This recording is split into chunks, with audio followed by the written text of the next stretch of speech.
Plastic பொருட்களுக்கு தடை விதிக்கப்பட்டதை அடுத்து தமிழகத்தில் வாழை இலைக்கான தேவை அதிகரித்திருக்கிறது. இதனால் விலை கூடியிருப்பதால் விவசாயிகளும் வியாபாரிகளும் மகிழ்ச்சியடைந்திருக்கின்றனர்.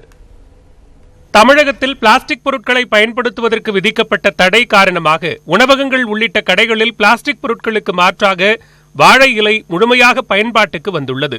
நாமக்கல் மாவட்டம் பரமத்திவேலூர் காவிரி கரையோர பகுதிகளான மோகனூர், பரமத்திவேலூர், பாண்டமங்கலம், ஜேடர்பாளையம், ஆனங்கூர், வெங்கரை, பொத்தனூர், வேலூர், அனிச்சம்பாளையம் உள்ளிட்ட பகுதிகளில் ஆயிரக்கணக்கான ஏக்கரில் வாழை பயிரிடப்பட்டுள்ளது.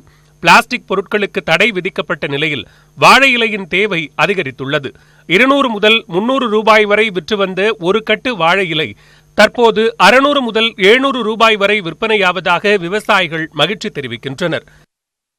ஒரு கட்டு இப்ப 1000 ரூபாயிலிருந்து 500 ரூபாய் வரைக்கும் 900 ரூபாய் கட்ட போல விற்கிது. யாருக்கும் எந்த நட்டம் கிடையாது. மக்கள் இது அதிகம் இலையில தான் சாப்பிடும்னு சொல்றாங்க. டாக்டர் சொன்னாலும் சரி, யாரு சொன்னாலும் இலையில தான் சாப்பிட சொல்லி இருக்கிறாங்க. சேலத்தில் இருசக்கர வாகனம் மூலமாக சிறு உணவகங்கள் உள்ளிட்ட பல்வேறு கடைகளுக்கு நாள் ஒன்றுக்கு 100 கட்டு இலை விற்பனை செய்வதே கடினமாக இருந்த நிலையில் தற்போது மதியத்திற்குள்ளாகவே 150 கட்டுக்கள் விற்பனையாவதாக விவசாயிகள் தெரிவிக்கின்றனர். பிளாஸ்டிக் பொருட்களுக்கான தடை தொடரும் பட்சத்தில் வாழை, பாக்குமட்டை உள்ளிட்டவற்றிற்கான தேவை அதிகரித்து விவசாயம் செழிக்கும் என்று விவசாயிகள் தெரிவிக்கின்றனர். ஹோட்டலில் இலை தான் கேட்குறாங்க.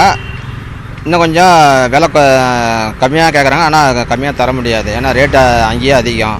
மார்க்கெட்டில், தூத்துக்குடி மார்க்கெட்லேயே ரேட் அதிகம். அதனால் நம்ம அதிகப்படுத்தி தான் ஆகணும். நாமக்கல், சேலம், தஞ்சாவூர் உள்ளிட்ட பல்வேறு மாவட்டங்களில் இருந்து சென்னை கோயம்பேடு மார்க்கெட்டுக்கு வாழை இலைகளின் வரத்தும் அதிகரித்துள்ளது.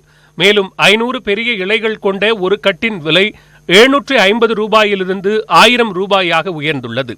தட்டு போன்ற ஒரு இலையின் விலை 1 ரூபாயிலிருந்து 1 ரூபாய் 20 காசுகளாக அதிகரித்துள்ளது. பிளாஸ்டிக்கால எவ்வளவு கெடுதல்கள்ங்கிறத நம்ம யூஸ்வலாக பார்த்துட்டு இருக்கோம். இன்னைக்கு நான் பார்த்தேன், வீட்டில் ஒரு அடி மண்ணை எடுத்தேன், பார்த்தேன் நிறைய பிளாஸ்டிக் அப்படியே இருக்கு, எடுத்து போட்டேன். ஸோ அந்த மக்காத பிளாஸ்டிக்கை யூஸ் பண்ணி உடம்புக்கு எடுத்துக்கிறத விட நல்ல பொருள் தாராளமாக வாங்கி சாப்பிடலாம். இது விலை உயர்வு பெரிய விஷயமே இல்லை. நம்ம மாதிரி உள்ள சாதாரணமான விவசாயிகள் தானே பயனடைகிறாங்க. இதையே நம்ம ஏன் கஷ்டமாக நினைக்கிறோம்?